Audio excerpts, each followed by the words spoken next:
नमस्कार मित्रों, आप देख रहे हैं हमारे धार्मिक इतिहास की एक और नई कहानी नई जिंदगी पर। महाभारत में धृतराष्ट्र की भूमिका बहुत ही अजब थी। पूर्व जन्म से लेकर इस जन्म तक उन्होंने कई पाप किए, जिसका परिणाम भी उन्हें झेलना पड़ा। सबसे बड़ा परिणाम ये हुआ कि उन्हें जन्म से ही अंधा पैदा होना पड़ा। उनके जन्म से ही अंधे होने का कारण भी उनका एक पाप ही था, जो उनके पूर्व जन्म से ही उनका पीछा कर रहा था। दरअसल मित्रों, धृतराष्ट्र अपने पिता विचित्रवीर्य के पुत्र नहीं, बल्कि ऋषि वेदव्यास के पुत्र थे। आप सोच रहे होंगे ऐसा कैसे? तो मित्रों, धृतराष्ट्र का जन्म तब हुआ था जब उनके कथित पिता विचित्रवीर्य की मृत्यु हो गई थी। दरअसल शांतनु और सत्यवती के पुत्र विचित्रवीर्य की दो पत्नियां थीं, अंबिका और अंबालिका। विवाह के कुछ समय बाद ही विचित्रवीर्य की रोग से मृत्यु हो गई, जिस कारण अंबिका और अंबालिका की गोद सूनी ही रह गई और अब आगे हस्तिनापुर पर राज करने के लिए उनका कोई वंशज भी नहीं बचा था।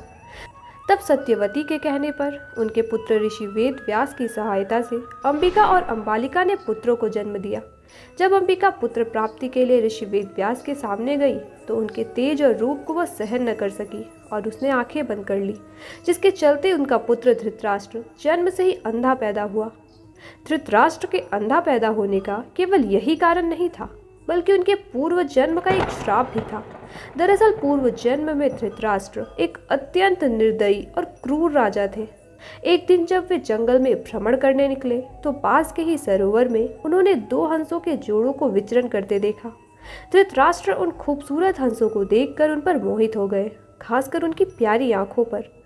तब उन्होंने अपने सैनिकों को इन दोनों हंसों की आंखें निकालने का आदेश दिया। सैनिकों ने वैसा ही किया।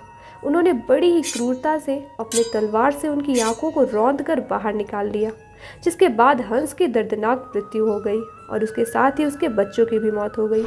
हंसों ने भी मरते समय धृतराष्ट्र को श्राप दिया कि तुम्हारे कारण जिस तरह हमें अपनी आंखें और पुत्र वियोग का कष्ट मिला है, ठीक वैसा ही हाल तुम्हारा भी होगा। और इस श्राप के कारण धृतराष्ट्र अपने दूसरे जन्म में अंधे पैदा हुए और उन्हें पुत्र वियोग भी सहना पड़ा। साथ ही उनकी जंगल में जलकर दर्दनाक मृत्यु भी हुई।